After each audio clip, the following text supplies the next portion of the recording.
Just a reminder that these videos are made for adult doll collectors or adults buying dolls for others. This is not a video for children. Viewer discretion is advised. Thank you very much for listening. Hello Internet! My name is Kelsey and welcome back to my closet. So, to be honest, I was kind of thinking of retiring this series when I was on the hiatus. I had realized how stressed I sometimes was trying to get these videos done fast because I didn't want the news to go stale before I could talk about it. But I've decided that I can give myself a little leniency because I still want to talk about upcoming releases. I love getting excited about them or criticizing the ones that are awful, which some of them will be today, and discussing them with everybody, hearing everybody's opinions about them. I probably will do these less often, and sometimes the news may be slightly outdated, but they will still come around once in a while. Let's jump right into it, and we're going to start with Rainbow High, and this is going to be a very MGA heavy video because all of their stock images suddenly showed up, but I want to start with Rainbow High because I'm kind of liking some of these. But let's get the crappy ones out of the way first. The My Fashion Style line. These are Slim Box budget line for $14.99, and there's going to be Bella, Sunny, Violet, and Amaya. And my issue with these is not that they're budget dolls. You know, I understand that there is a need for budget dolls in any doll line, and that means simpler designs, less articulation. My issue also is not the faces or the hair, because these actually are pretty cute. I particularly like the bangs on Amaya. I think that was a nice choice. But my issue is that they're called My Fashion Style, and I'm looking at them and I'm like, whose fashion style? Because none of their personalities are coming through here. They look like they all pulled from the same bargain bin of pastel rainbow barf at the back of a Justice that was about to close. Yes, they each have a different silhouette, but this is all basically the same style of clothing. But if I really had to say some positives about this line, they did make some new shoe molds, and they even added some paint on them instead of doing the clear jelly shoes that they've been doing a lot lately. They do come with purses, which is also nice for a budget line, but these outfits are just not it. Especially Violet's, who always somehow gets the worst outfits. Sunny is probably the best one here. She's always had a bit of a rainbow undertone, which means that this kind of pastel rainbow vibe works for her better. And obviously Amaya is also partially rainbow, but I don't like the look of her outfit here. The good thing is though that if that's the worst of it, then we can only go up from here. If you want to see how a budget doll line can be done right, look no further than these Shadow High dolls, because Shadow High has returned, sort of. It's strange to me that they're making budget dolls out of these characters, because they seem like they are so desperate to pretend Shadow High never happened in this new era. Maybe, this is just a theory, they are trying to test the waters on how these sell, but they didn't want to put a lot of money into it, so they made them budget dolls. And maybe if they sell well, they'll start bringing more Shadow High dolls back. Don't quote me on that, it is just speculation. But anyway, why these are better than the fashion style dolls is that there's some more care put into their designs. These are also not just leftover pieces from the originals that they repurposed, because I feel like that's what they did with the Series 3 budget dolls. Those clothes always looked like they were ill-fitting. I don't know, they just look kind of sloppy. But these dolls have variations on their original outfits, but you can tell that they are new patterns. I particularly like the upgrade to Luna's outfit. The black bodice in there really helps to break up the silver. I would like to see that outfit on the 2-pack Luna. And they really kept the spirit of the original dolls while bringing them down to a budget-friendly price. I hope they do well, and that it shows that people will still buy Shadow High, because I was Team Shadow High way back when they first debuted. I would love to see them come back, even if it's just here and there in a small way. I would love to see them come back. Next up, we have the Shimmer dolls, where we are getting Iris, Violet, Skylar, and Bella, all with glitter legs. Putting that aside, and the fact that these dolls come with slime, which means they are 2 gimmicks in one doll. These are actually, if you take all that crap away, good. I saw this line and I was like, wow, I think I actually like Skylar. And I had to sit on that for a minute and be like, how? Why? And I think the reason is because normally Skylar has this really obnoxious blue in her hair that, I don't know, it's so light against everything else. I don't really like that. And I never really picked that up before, but looking at her hair and seeing this undertone of rainbow, I actually like it a lot better. Plus they did her face nice and her outfit is not boring. I like the glittery top and the denim skirt. It's very Y2K. Never thought I would see the day that I would like Skylar. Violet's dress is very cute for once they did something good for her. I would probably replace the pink underskirt with a different, either a white or a purple, but I like the silhouette of this dress. Bella, I don't like the rainbow hair for her, but I do love this dress. I would love to get it on eBay or something and put it on my Pacific Coast Bella because I love the silhouette here too with the little ribbons hanging down. Iris is probably my least favorite because I don't really like the red and pink combination for her outfit. I don't know why they chose a pink skirt, though I like the skirt as its own piece. Also worthy of being bought for restyling.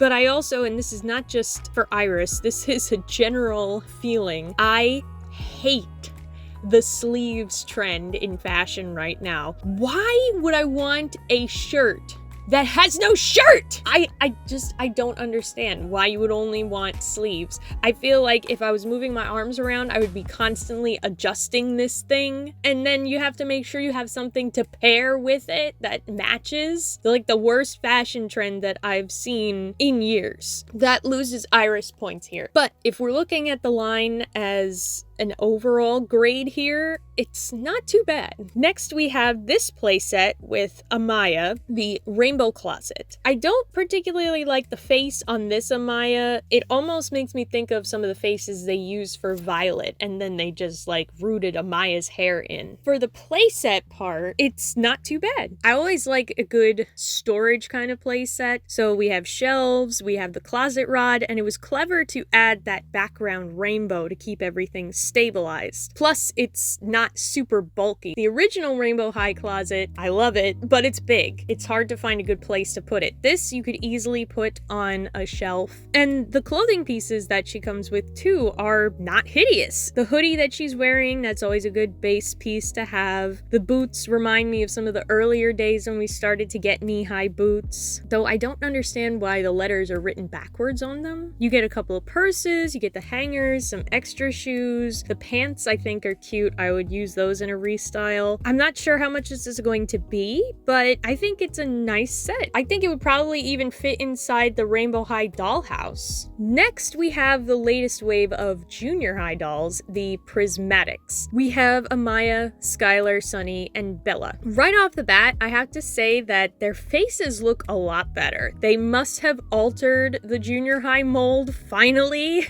because they don't have the bug-eyed look anymore. It's about freaking time. As for the designs, they are going for like a mixed 80s and 90s vibe. Bella and Amaya are my favorites here. I like that there's an illusion of layering to their outfits, even though pieces are sewn together. Amaya's face looks really good. And I like that the rainbow is like a split dye with the white on one side. Even her shoes are cute. And then Bella has a pleated skirt. You know, I love a pleated skirt. And I like her vest thing. Sunny's got a bit of a grunge thing going on, but it's a cutesy grunge. And then Skylar. Oh, Skylar. You had me a minute ago, and you lost me. All right, so the hair here, not terrible actually. It's very 80s and over the top, but the rest of the outfit is like, no. But I mean, what can you expect? It's Skylar. Overall, I think this is the first time for junior high that I haven't actually been repulsed by them. And that's including way back when they first came out with the original lines of junior high. Maybe Rainbow High is finally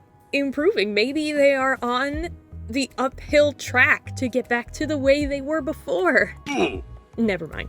No, seriously. There is some hope on the horizon because we're not done with them yet. Here we have the next wave of color and create dolls, and this time they come with airbrushes. And what I'm really liking lately about these dolls is that they keep coming up with new ways to color them, which you can also then use on the previous dolls if you have them. And they're continuing with different outfit pieces for each doll. So the issue though with the airbrush is that there's 4 markers that they come with because you had to have markers on the shoes. You can't airbrush those. So the color options are a little bit more limited.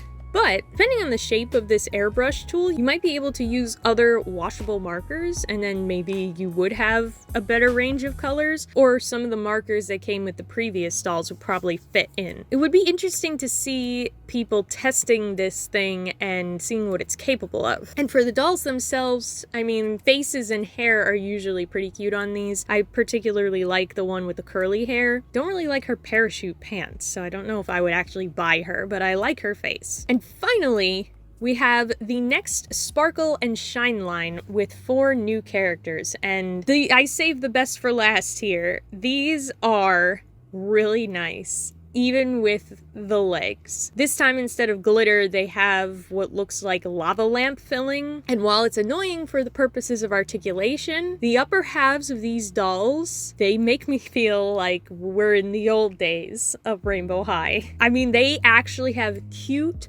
cohesive, stylish designs, which I never thought we'd see again. If you got rid of the lava legs and showed me these dolls with no context, I might have actually believed they were part of classic Rainbow High, maybe around like the series 4 to 5 era. That is how good they look to me. And that's not just comparing them to the other dolls that they have right now, it's just taking them under their own merit. So maybe we're gonna see Rainbow High start to mellow out a little bit with the all rainbow all the time. I don't want to get my hopes up too high, but this is really promising. Firstly, we have Leilani. She is super sweet. Her face, the outfit, the shade of magenta. She's very pretty, very soft vibes. She also comes with a Yummyland lip gloss accessory, which is adorable. Dawn, at first I thought she was Pinkly Paige from the New Friends, but she's not. She's her own character. I am here for that jacket. I really like it, even though it doesn't have real pockets. It's so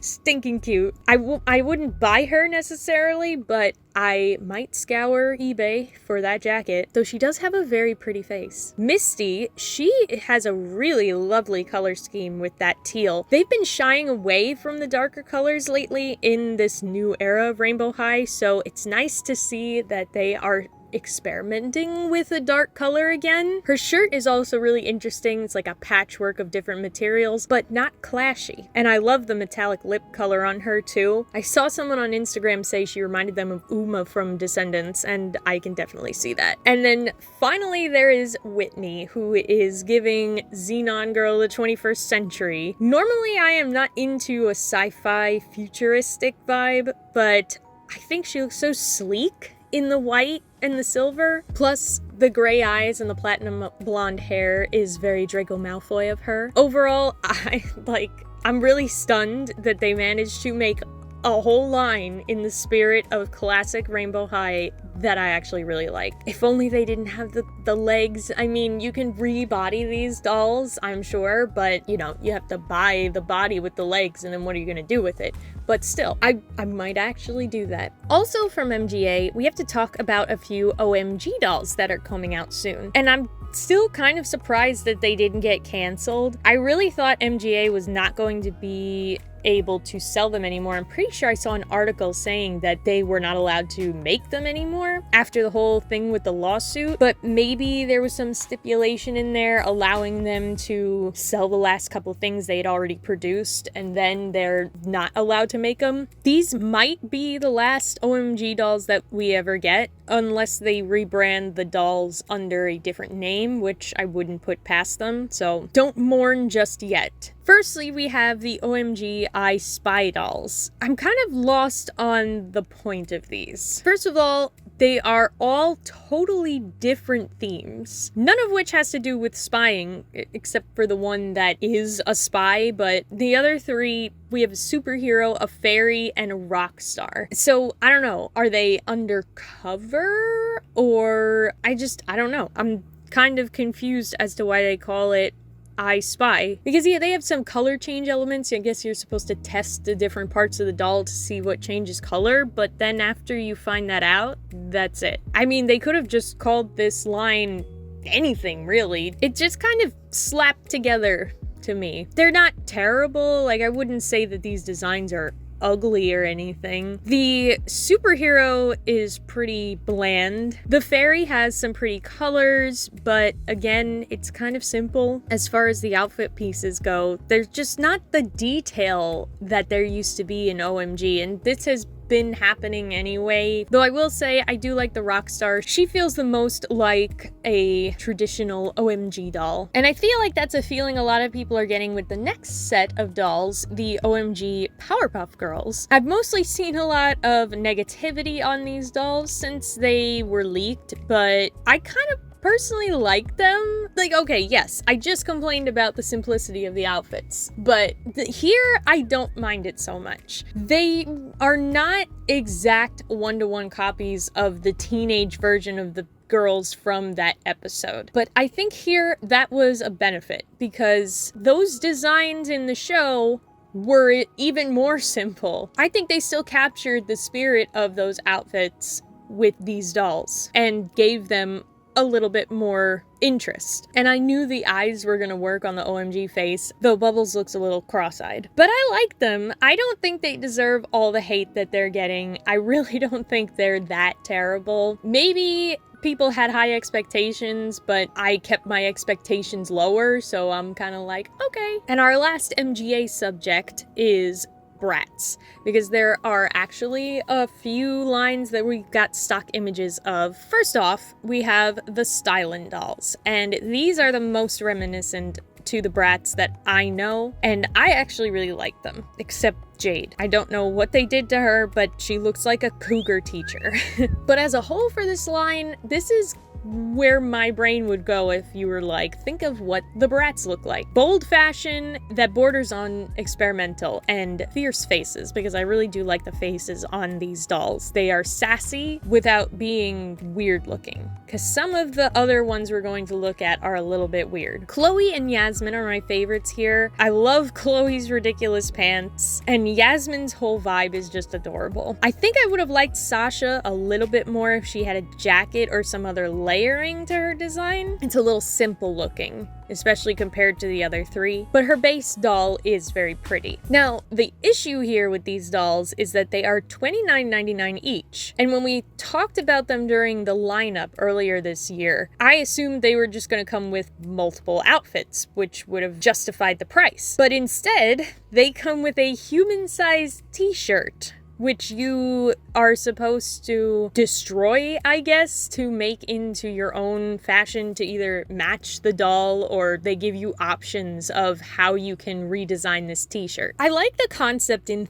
theory, but I would rather have the dolls by themselves at a lower price point or second outfits. So I think I'm gonna wait to see if these dolls go on sale, because I do really like Chloe and Yasmin. This is the strongest line though, I think, of the ones that are coming out in the near future. Next up, we have a couple of budget Bratz lines. Firstly, the Scorchin dolls, and now this is what I mean when I say that the faces can be a little weird when they try to make them too sassy looking. All their eyes are squinty, and yeah, Chloe looks like she has no eyebrows because they're so pale. But besides that, these are pretty much what I expected. You know, we had the logo text back when we did the lineup video. It looked like it was gonna be a racing themed line, and they all do look like they're about to get into race cars. They also have the old Bratz arms without the extra articulation, since they are less expensive, and they're all dressed about the same. Pleather jackets and skirts, except Jade has shorts.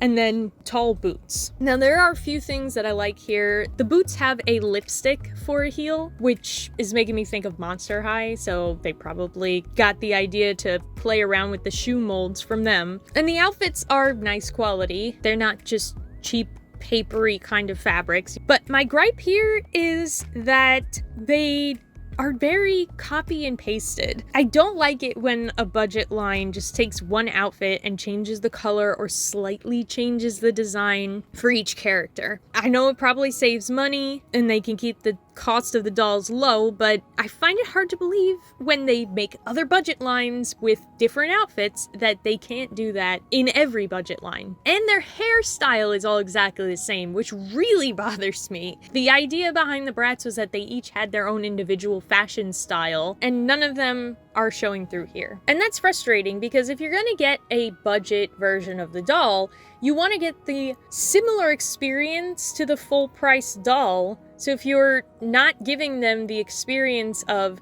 each of these dolls has their own unique fashion style, then what's the point of a budget line? As we're going to see in a moment, they can do it. The Bratz Play Sportz dolls all have individual outfits. Now, in this case, because they're in sports uniforms, they're not really showing off their fashion style, but you can pick the sport that you like best for this doll. So this is kind of a revival of a line from the original Bratz, which I think was just called Sportz. We have the core 4 characters here plus Megan. They have the unarticulated arms. The outfits are pretty simple, but they do all go with the different sport that they are representing. And they come with some accessories for imaginative play. And even though they're budget dolls, again, the outfit quality is nice. Chloe is my favorite one here because I just have a bias towards Chloe. She was the first Bratz doll that I ever got. Plus, I love a tennis outfit because of the pleated skirt. And Megan is a close second. She's also a character I've always loved. But I do like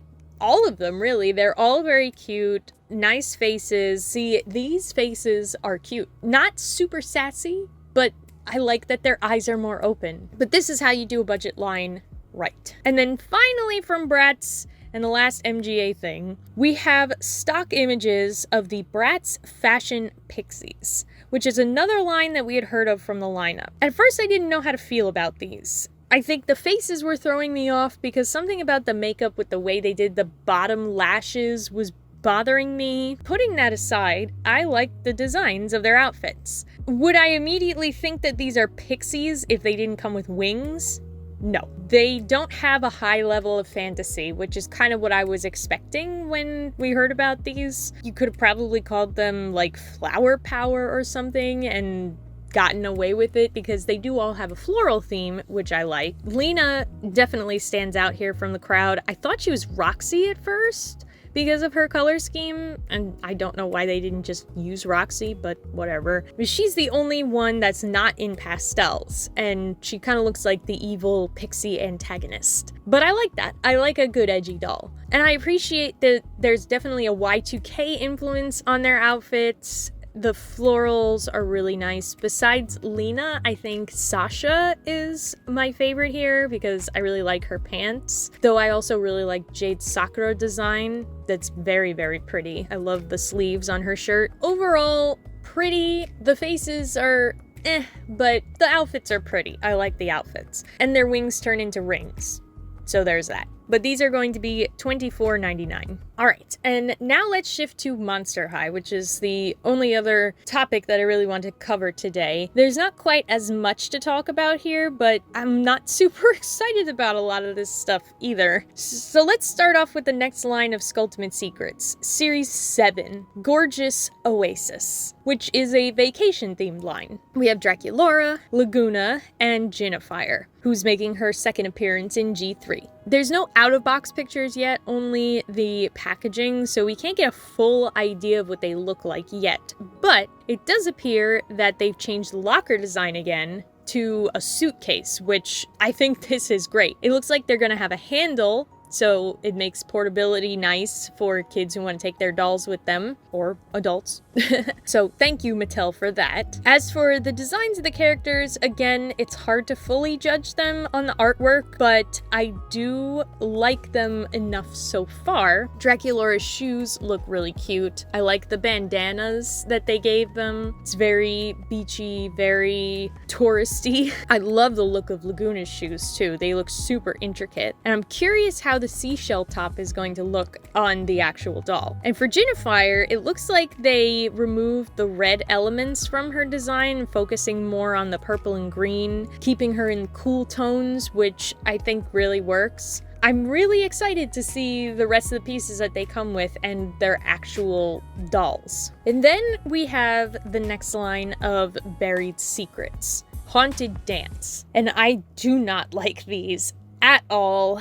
I'm sorry, they look like they came straight out of G2. I mean, again, I understand the need for budget dolls. And the thing is, Mattel can do budget dolls nicely. But here, you have not only blind box budget dolls, so you can't pick what you want, but they all look the same, just with different colors. I don't think that that's fair in a budget line. The point of budget dolls is to give people who might not have as much money the option to have a doll and get the same experience as buying a full price doll, but you don't get the same experience here. You get a gamble, and it's not fair. I mean, okay, I get it. They are supposed to be dance dolls, but I hate that all their outfits and hairstyles are exactly the same. Claudine's the only one that stands out because she has the curls here. But besides that, they all have the same outfits. They all look so cheap. And I know Mattel can do better than that. But then on the total opposite end from the budget dolls, we have 2 Comic-Con exclusive Skullector dolls coming out. One of which we heard about before, and the other which was a surprise. So first, we have Elvira, which is the second Elvira Skullector, and I gotta say, I had doubts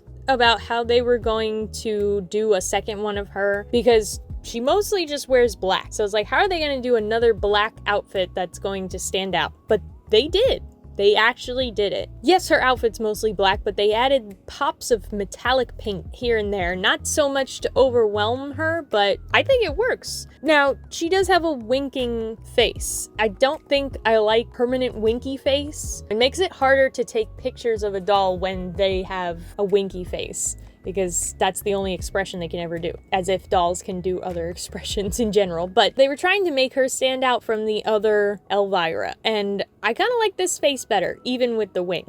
Good job, Mattel, for managing to do the same doll again and make her totally different. And then finally, the last thing we're going to talk about, in a similar vein to how we got Freak du Chic Draculaura a few years back, we are getting a new addition to an old G1 line with Sweet Screams Twyla. And oh man, I really hate her. I'm so sorry.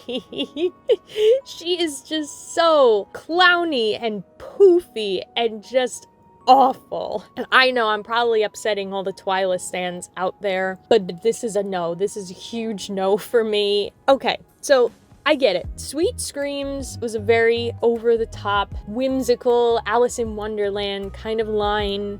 I'm not even huge on a lot of those designs when I look at them, but I can accept them a little bit more. But this, she's just a giant puffball. She has no shape, no definition. She's getting swallowed by that dress, which is a shame because her base doll is actually good. I mean, it's a G1 doll, but that dress, it's just eating her alive or dead. Eating her undead. Oh, no, I don't like this. I appreciate that Mattel chose a character that they know everybody loves and a line that was pretty popular and one we haven't seen as an SDCC exclusive yet, but they swung and they missed. I'm sorry. The best part about this doll is the shoes. I like the drippy, swirly cotton candy look and the little skulls at the toes. The shoes are really cool, But otherwise, this doll is a very, very hard pass. And that is everything that I wanted to talk about for today. I know I didn't touch on all the major brands, but I wanted to talk about what I'm super interested in talking about so that the video was enjoyable, and I just didn't have a lot to say about some of the other things that are coming out from like Barbie and stuff. But if you guys want to talk about that stuff and let me know what you're most excited about that I might not have mentioned, let me know in the comments. Let me know how you feel about the things I did talk about, whether you're excited, whether you hate them, love them. I want to know. Put it down in the comments below. And as always, thanks so much for watching the video. If you liked it, give it a thumbs up, subscribe to the channel, share the video with your friends, and until next time, bye!